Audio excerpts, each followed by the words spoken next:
Welcome to X-Files Podcast, a podcast about breakups, broken hearts, and moving on. I'm Janice Formicella, a breakup coach passionate about supporting others to heal from their breakups, overcome loneliness, love being single, and see the end of a relationship as the beginning of a magical new chapter in life. I am here each week to share with you the tools that I have learned through my own painful breakups, through hitting rock bottom more than once, and through working with people all around the world to heal their broken hearts. If you are looking for hope and strength to move on from your breakup and resources to enjoy your new single life, you are in the right place, and I've got your back.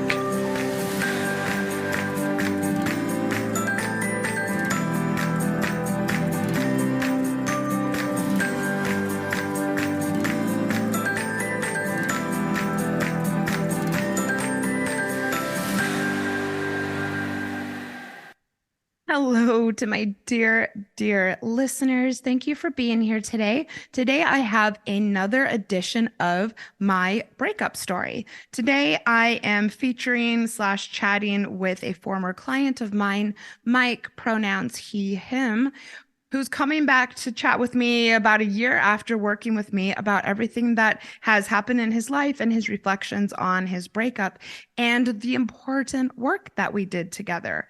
So I'd love everybody to make sure to give him a warm welcome. And as you're listening, I just wanted to point out a few things that may help you on your own healing journey. First of all, I really want to point out and to ask that you pay attention to Mike's dedication to the process of both coaching and healing, especially considering that, as you will hear him say, he had never done anything like this before, and he was not sure of the outcome. But he was in a bad place and put a lot of attention and commitment into himself.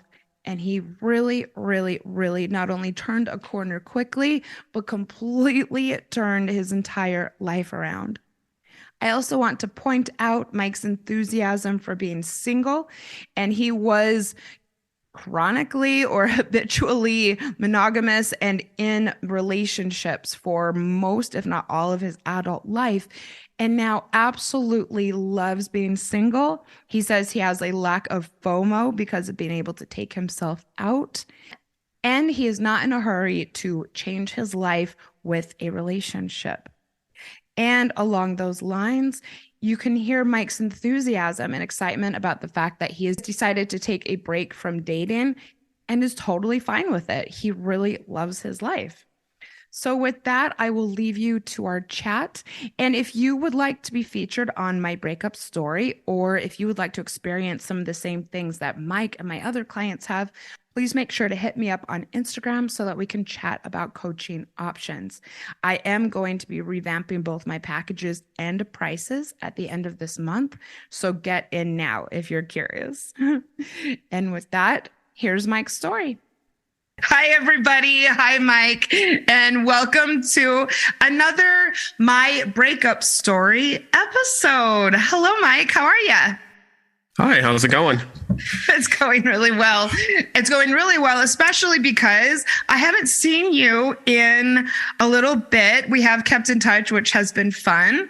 But it's, really nice to see clients and to keep in touch with them and to catch up because so much has gone on for you. And so I've really been looking forward to I've definitely been following your adventures on your Instagram and stuff like that. So it's cool. Like, we spoke about this and this was something that Janice has mentioned, and look, there she is doing it. So it's like, it's cool to follow the adventure.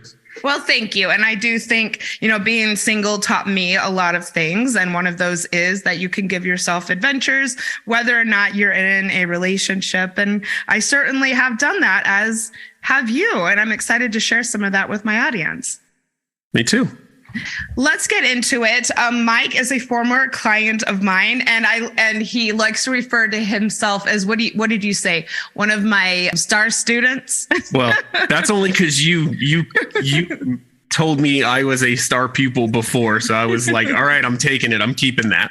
Oh, 1,000%. It was an honor and it was a privilege to watch your dedication to your healing and your commitment to all of the actions that we set out for you, and to see how you came from feeling a little bit broken. I don't think anyone is actually broken, but I got the sense from you that you felt a little defeated when we had started working together. And I definitely didn't know which way was up by the time we started. Like, I didn't know where to go. I didn't have any clue where to start.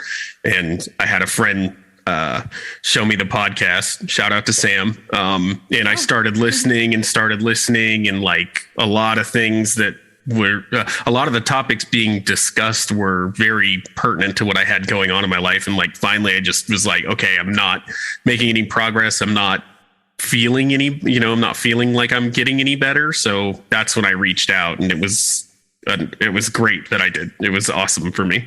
I think it was. And I mean, I could see that it was, because where you were when we started compared to where you were by the time we ended was like, wow. I was, yes, very, very moved. And it was a pleasure working with you. So is there anything else that you want to say about finding the show? I'm really glad and thankful for Sam. Thanks, buddy. Yeah.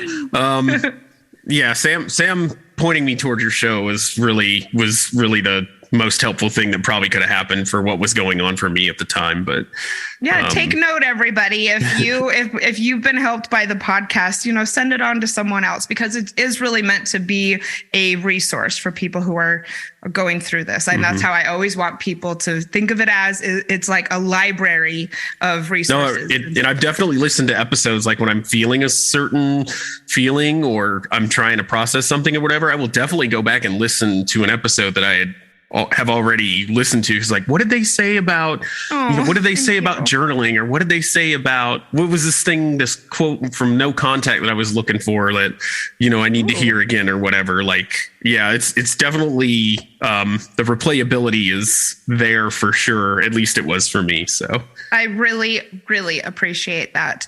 So I guess let's get into a bit of the meat of things. And I appreciate your willingness to share this and to be vulnerable and to be a little bit exposed here.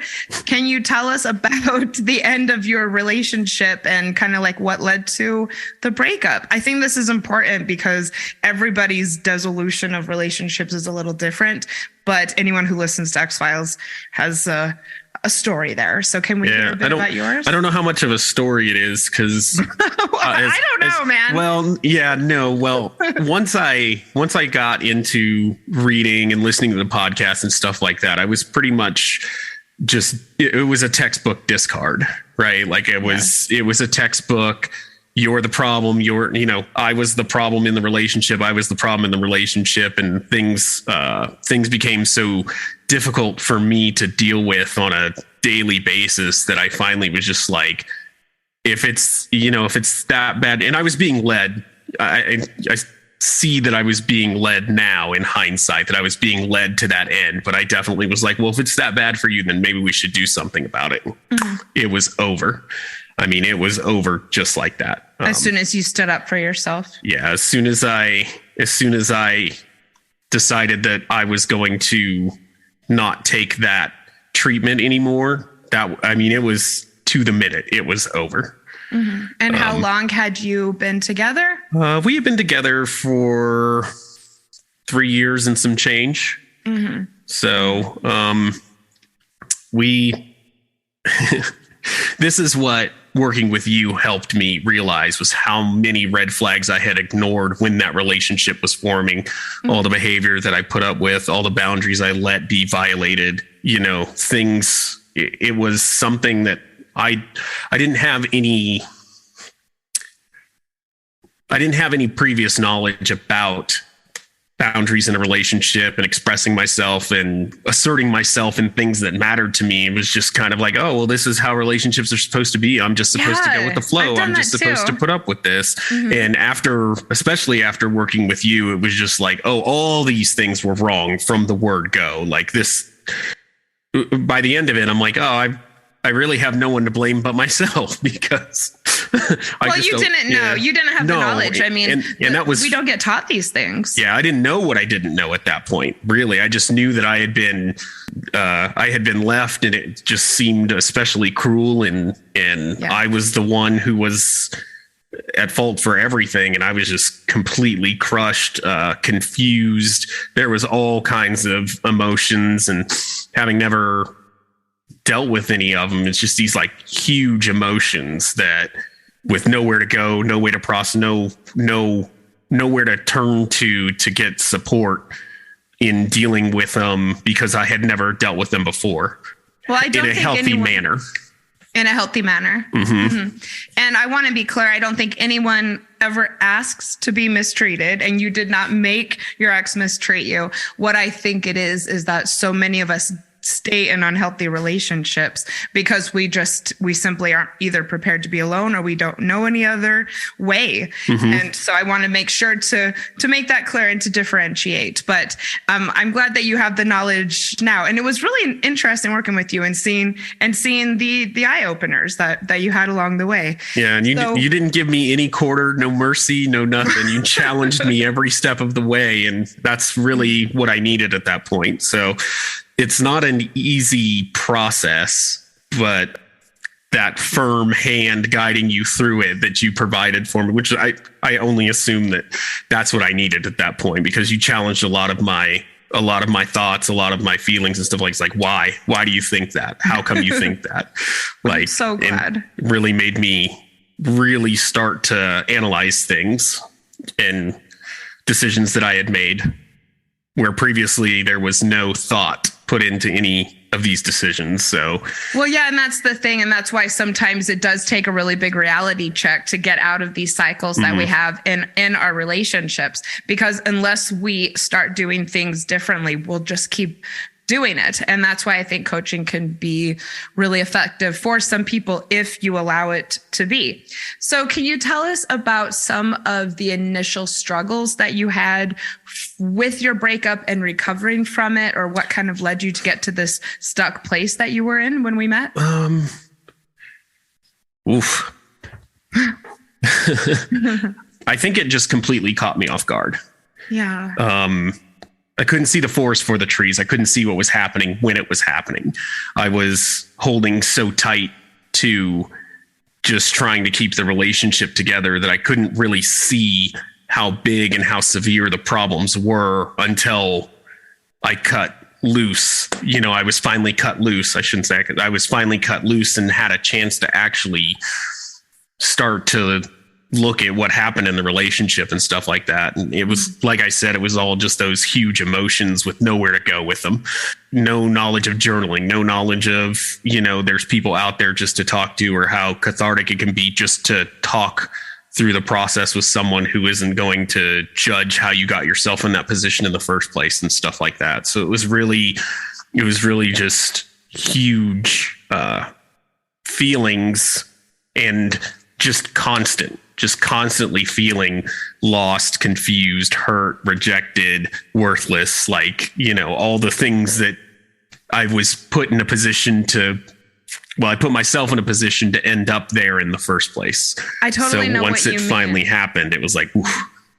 And gaslighting, which I think we had talked about, is something that I experienced. And when I got divorced, I can really relate to what you're saying about having it be constant, because when I was going through that process, I really felt like there wasn't a moment that I wasn't thinking about what was going on and feeling like so heavy and overwhelmed. Even when I was at work, or even when I was having conversations with people, it was still somehow on my mind, and I did not know how to get myself out of it. And it was because of staying in something for so long, where someone's doing that to you on a daily basis. It can be really challenging to know how to escape it, even in your own mind. Well, and if that's what normal looks like to you, like if you don't have any healthy examples to go off of anyway, I got the isolation, I got the gaslighting, I had everything that there was to offer from that type of relationship. So. Oh, You Man, know what a what? We're lesson, allowed to though. What a laugh lesson, because though.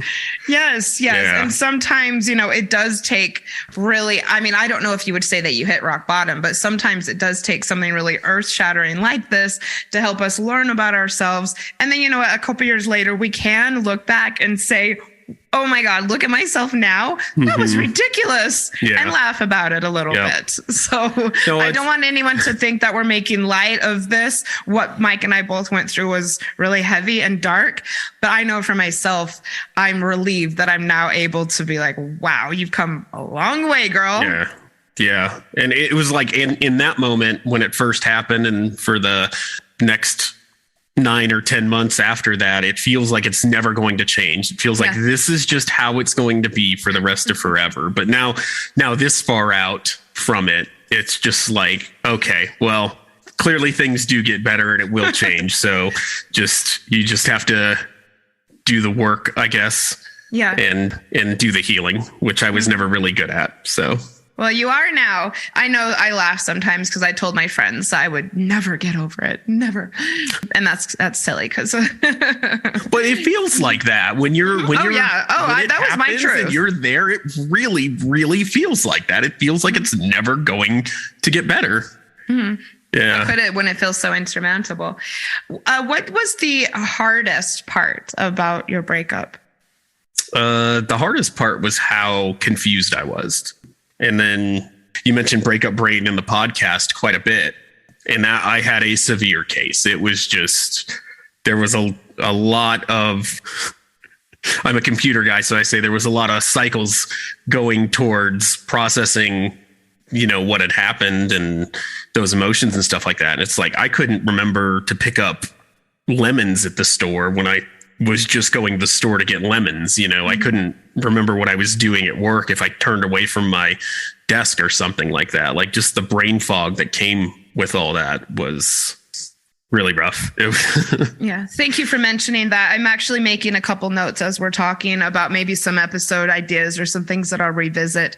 And I think that's one thing that I may revisit is breakup brain. So yes, thank you so much for sharing, because I think that that's something that so many people experience after a breakup, but don't have the language to describe or talk about, and therefore don't have the ability to get support around it. If you don't understand what's going on, then how can you reach out for support? Right. And that's it. Not understanding why I couldn't concentrate, not understanding why I couldn't stay on task it made me feel even more out of control of like my day-to-day life. So yes. And for me, I felt like that much more of a failure. Yes. I'm getting divorced and I'm a hot mess who just locked my keys in my car. Yeah. Or Talk about thought getting that my kicked while wallet you're was down. at the Target when it was underneath my seat, and and just feeling so ashamed was how I felt. So thank you so much. And I think especially for someone who's so career focused and ambitious as I know you are, that was probably really confronting. Yeah. Because again, I work with computers in my line of work. Like the technology is always changing. It's always that arms race where somebody develops something, an exploit or some way to get into your system, and you're having to defend against it. And it was a good 18 months where I was just stagnant, just doing as much as I could to just try and, scramble to keep up on a daily basis. So, yeah. Did you ever feel comfortable letting anyone around you professionally know about this, or how did you cope? I have a mentor, and I was able to share with my mentor what was going on, and they were very supportive about what I was dealing with. So that individual in particular, I owe a big thank you to, because their capacity for empathy was top notch for me, because they were just like, take the time you need, man. You'll get there. You'll get there. Yeah. And I didn't believe it when he said it, but it was chills. I have chills. This keeps on happening when I do these episodes where I feel a little emotional. I'm so happy that you had that, and that you had the courage to let someone know what was happening, because it's common knowledge that these things are more challenging for a lot of men, because we don't provide men the space and the acceptance and the encouragement to do it, especially in American society and especially in the American workplace.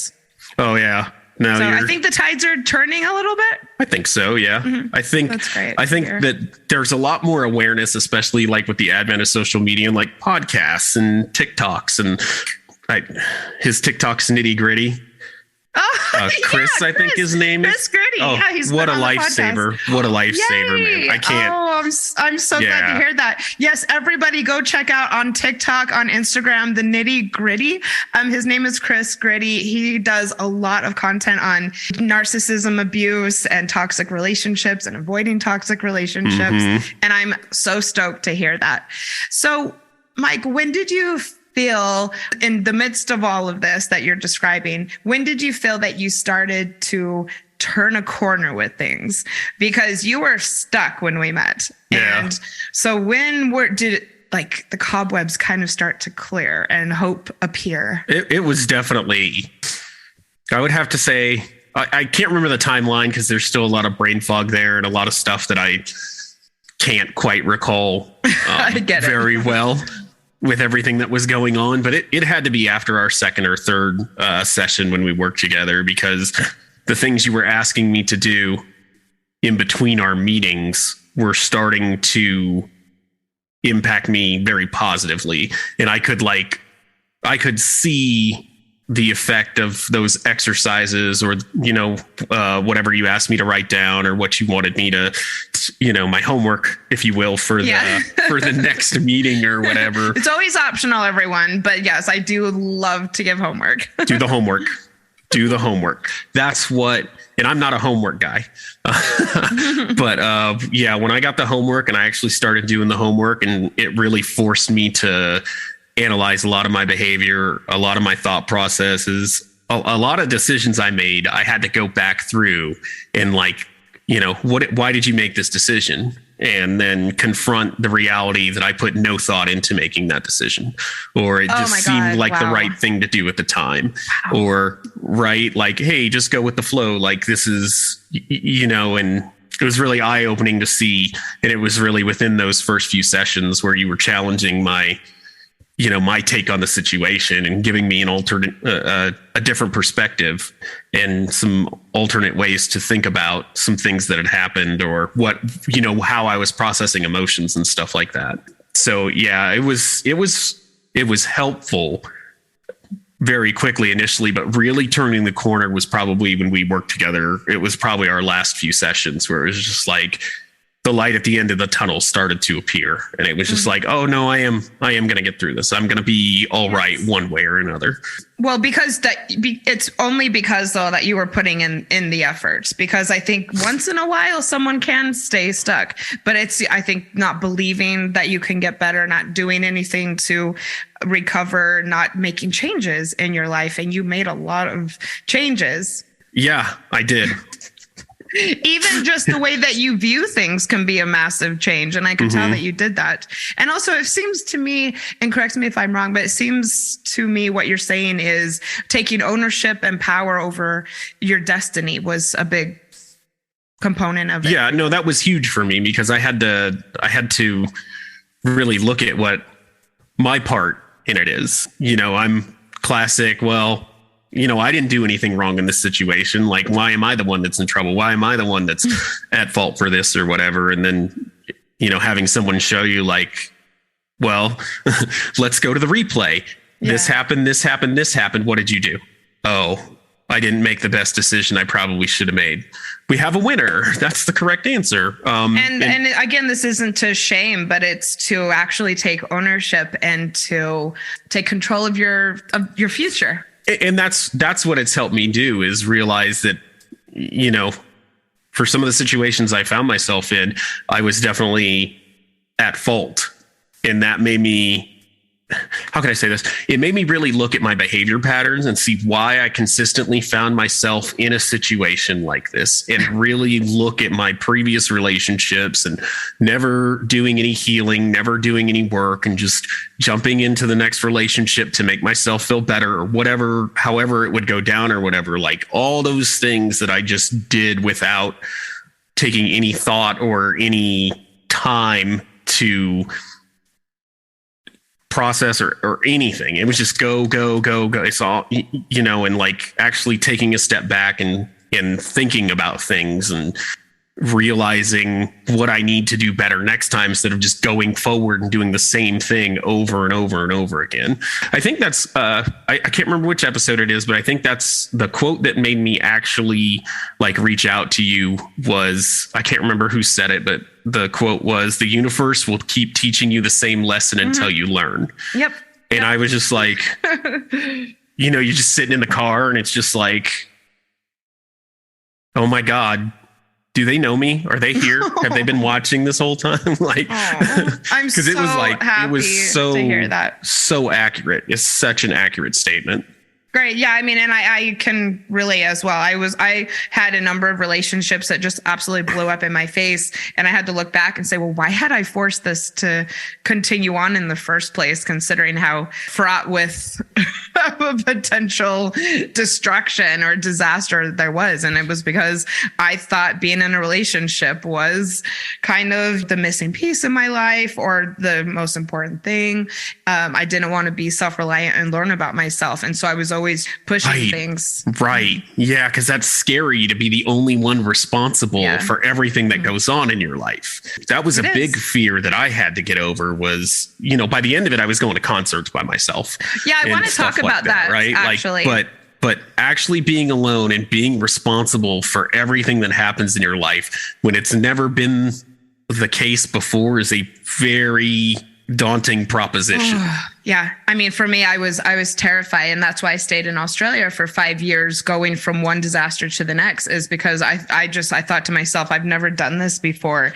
And the thought of doing it, starting from scratch was, just more than I could even fathom. I was so horrified by it. But let's talk about what you just touched on. And that is what you were doing by the end of our time together, going to concerts and whatnot, because you did have a pattern of relationship to relationship to relationship. And you didn't really go out and do that much on your own. And that was something that we worked together on. So can you tell us about your single journey and how you got to the point where you're going to concerts on your own? And for those who can't see me, I just have this huge smile on my face. I'm gonna put the blame all on you, because at that point I was just doing the homework, and you're like, your homework is to go 3 places this week by yourself. Your homework is and I found that I really enjoyed, like, if there was something that I wanted to do and there was nobody to do it with, cool. That meant I didn't have to worry about, if I didn't want to go and get a drink, or I didn't want to go and I could do whatever I wanted. And that was really, after going through the motions of doing the homework assignment, I really found that I enjoyed just being able to go and do whatever I wanted. That was something that I had never experienced before. And it's enlightening when you realize that you can do it. It's like, you feel like you're going to die the first few times, but you only feel like you're not going to die. You only feel like you're dying. But yeah, in fact, you had become like a regular at a little pub even at one point during our time together, and said that you felt relaxed and were just enjoying going and, chilling and talking with people. And just whoever was there, if they wanted to socialize, like, I can do that, and I can sit here and watch the recap of whatever sport, whatever's on Sports Center, and drink my beer by myself. And you were not doing that at all when I first met you. And now you've gone on, I think, some trips by yourself. You've gone on to concerts by yourself. You go out and do your hobbies by yourself and with friends as well. But you have more potential for more ways to spend your time in a joyful way. What's really poignant for me, I guess, I don't know if that's the correct word, but realizing that I don't have to miss out on stuff just because there's nobody there. And that was kind of what it was. That's kind of how I was in my relationship. It was like, oh, I'd really like to go do this thing. And if my partner wasn't interested in it, then I just wouldn't do it. Yeah. And so that's been, I feel my fear of missing out, my FOMO has definitely gone away, because I realize that if there's something that I want to go do, I don't have to miss out. There's nothing wrong with just going and doing it. I agree. And I'm so happy for you. What was the most helpful thing that you did to heal? Contact you. And just so everyone knows, nobody is being paid or encouraged. No, this is not a paid endorsement. No, it really was. I didn't have any idea. Well, I just didn't have any idea where to start because I didn't know that there was a process for that. I don't know if there's a one size fits all, but there's definitely like steps to post breakup that are probably in your best interest to accomplish in whatever order you can accomplish them in or whatever, right? So like the grieving process, the healing process, the self-reflection process and stuff like that. Like having someone there to say, well, have you tried this or have you tried that? Or have you tried journaling? Have you tried going for a walk? Have you tried some of these things? There was nothing prior that looked like that I had done before after the end of a relationship. So actually having someone who's just like, hey, try this, it might work for you. Try that, it might work for you. And like getting these tips on how to process the breakup and all that stuff was really, because I had never done it before. So this is really my first time like actually being single for 2 years after a breakup. Yeah. That's great. You're right. This is the longest that you've done, and you've done it marvelously. And I think it was your attitude of curiosity about the process and kind of diving in, not necessarily knowing what the outcome was going to be, that really served you. And it was really fun to work with you. You just mentioned that you've been single now for 2 years. So what's going on as far as that goes? Have you started to date again? Do you want to date again? Are you using some of what you learned while we worked together in that process? Like, what's the latest? I've been dabbling my toe in a little bit, but nothing real set in stone or concrete. Yeah. So far. Okay. But that's okay. Like that's. Oh, it absolutely is. Yeah. I'm just curious. I mean, look, I was single for a long time. And when I say single for a long time, I mean that not only was I not in a serious relationship, but when I decided to move back to America from Australia, I stopped dating over there completely. And then I deliberately did not date or pursue a relationship for a number of years. And it's interesting that you say that, because I historically have never been a dater. Like I find someone that I like, they reciprocate a little bit, and it's go time. Interesting. Right. That's the old pattern is to just like, oh, I like this person likes me. Here we go. And so definitely not doing that anymore. I've definitely changed that about myself. So. And why do you think you've done that? And what are you hoping to gain from that? I think it's so I don't find myself in a similar situation where I'm in a relationship with a weird power dynamic, because I throw myself full force into it and then leave all of my agency and ability to assert myself at the door when I step in, which is really, I mean, it's not great, but that's what happened a lot of the time. What I found is that when I did start dating again, although my patterns and habits had completely changed, which was really good and really awesome to see, I found that I was still, though, attracted to the same things and some of the same negative things that I had been all those years before. And while that was a little like, damn it, I thought I beat this. What was really cool is that I found I was able to backtrack. I was able to make healthy decisions once I realized that, that maybe I had been attracted to someone that wasn't quite the right person for me, or had some of the negative qualities that I had been attracted to in the past. I was able to, put an end to things, shift gears way easier than I had before, and with ease and without heartbreak, and just with clarity and non-emotionality. So I do want everyone to know that taking these huge breaks is so beneficial. What is your helpful favorite thing? Yeah, well, and what's your favorite thing about being single? There's a lot that's good to being single. I don't know if there's like really one thing. I think it's just just being able to like being able to come and go as I please. I guess the thing that I'm the most proud of is that I never thought that I would be able to make it on my own. And it was a year after I had to buy my own house, and I ended up getting a new car and like all this stuff. And I was like, oh my God, I'm never going to manage. I'm going to fail. I'm going to fail. I'm going to fail. And here we are, like, you know, a year and some change later, and I'm doing just fine. Like, it's all working out. So Yeah, certainly. That's my favorite thing about being single, is realizing that I can do it on my own, even though I've told myself so much that I couldn't. Not even people that have been in my life telling me that I couldn't. It was that internal monologue of like, it's a lot. I don't know if you can handle it. Yeah, and what's it going to look like was something that I just found so hard to wrap my head around. Yeah. Was how I couldn't see how it could end up.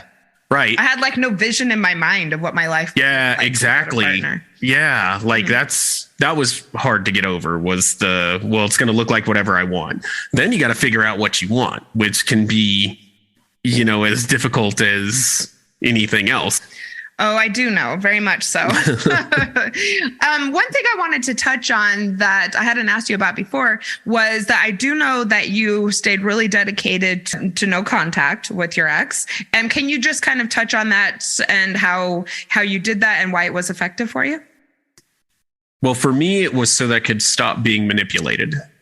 I realized after the last conversation with my ex that I was still being manipulated, even though the papers were signed and it was, you know, it was a done deal. It was a done deal way before then, but coming to the realization that it was just more manipulation, more gaslighting, telling me things weren't what I thought they were, what I knew them to be, that sold me on no contact. And I was just like, that was the best thing for me, was to just, it helped me accept that the relationship was over, and really made me realize that it was time to move on, and that I had to start taking steps to moving on, because there was you can't put the toothpaste back in the tube. I remember you saying like that to me. Yeah. But that seems like such a boy thing to say for some reason.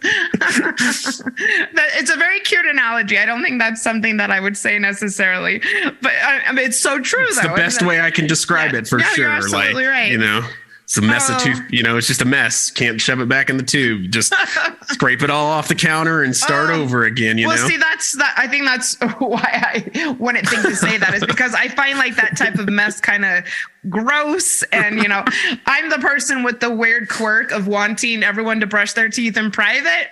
And so the thought of like a mess of toothpaste just grosses me out. Okay. So that really gets to you. Got it. Yeah. but I appreciate that. And also just like such nice work, because you really dedicated yourself to not only not having contact, but not going and trying to find out what she was doing. I know you had, you know, kind of this process of making sure that colleagues didn't relay things. Yeah, and that still holds today. That's amazing. I just don't. It's over. It's, you know, I accept that it's over. I've come to the realization that we're strangers now. And it's just as odd if you told me about one of your friends that I have no idea about, telling me what's going on their social media, or, you know, whatever gossip's going around or something like that. It's just not helpful. And I've had to assert that. And that actually helped me in asserting boundaries with friends, which has been pretty helpful, because that's like the one thing I won't tolerate. It's like, stop right there. We're not going to talk about it. Whatever's happening or whatever, I don't want to know. It's none of my business. Let's move on from it. And that kind of snowballed into being able to assert boundaries really everywhere, professionally, friendships, like all that stuff. Like that was really the first one that kind of set it off, because people were like, oh, okay, I dig it. You want to go grab lunch? And it was like, oh, they're not going to just walk away because I'm asserting a boundary or something like that. Like it kind of helped reinforce that it's okay to say no, thank you to certain interactions, and that's okay. And people accept that. Yeah, I'm so glad that you're saying that. I've been really interested recently about how we can apply what we learn in our breakups to other areas of our life. In fact, I did an episode a few weeks on this exact topic. And so I think that that's just such a pertinent example of how you can improve work, how you can improve relationships with family, how you can improve relationships of all types with what you learn from, For sure. from your breakup, and how you can also even maybe be more successful professionally, because this is a way that you can let your relationships with your colleagues evolve, and how you can allow yourself to be more comfortable at work and therefore more productive. For sure. Well, thank you so much. We're going to take a very quick commercial break and then come back and talk about some lessons and what Mike wants to let everyone know who's going through a breakup right now.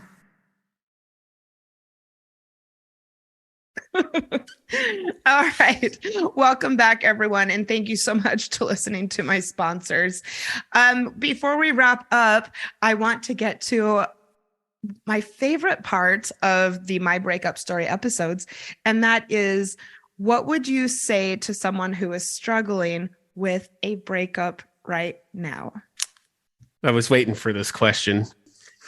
I'm not sure that I have a good answer because it's something that I thought a lot about, but I definitely was at the point where my life was in danger because of the inability to deal with the emotional process and everything like that. So I would say to anybody going through a breakup that no matter how bad it seems, there is a light at the end of the tunnel. It's definitely not a linear process. And I was very frustrated with my lack of progress, which I'm sure you could tell during our sessions, that I just wanted it to happen right now, but it will happen. It will get better. It will definitely get better. Yes. And I was not a believer.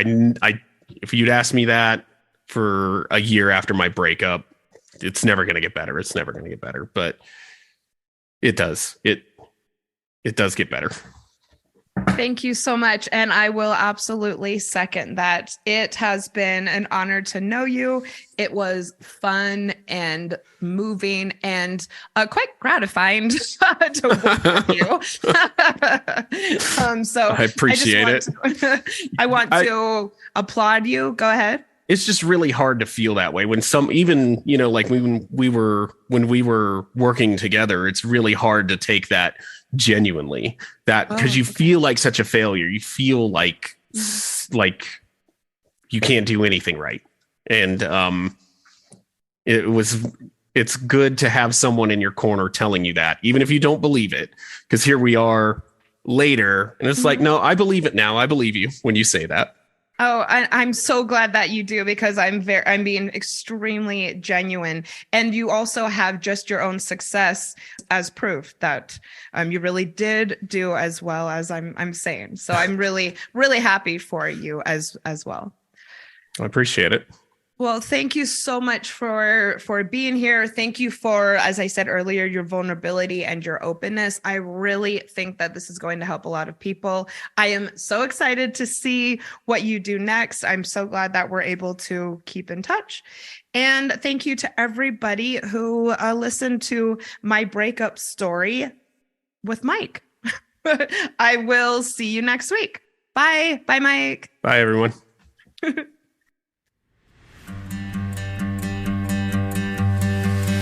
Thank you for listening to X-Files Podcast.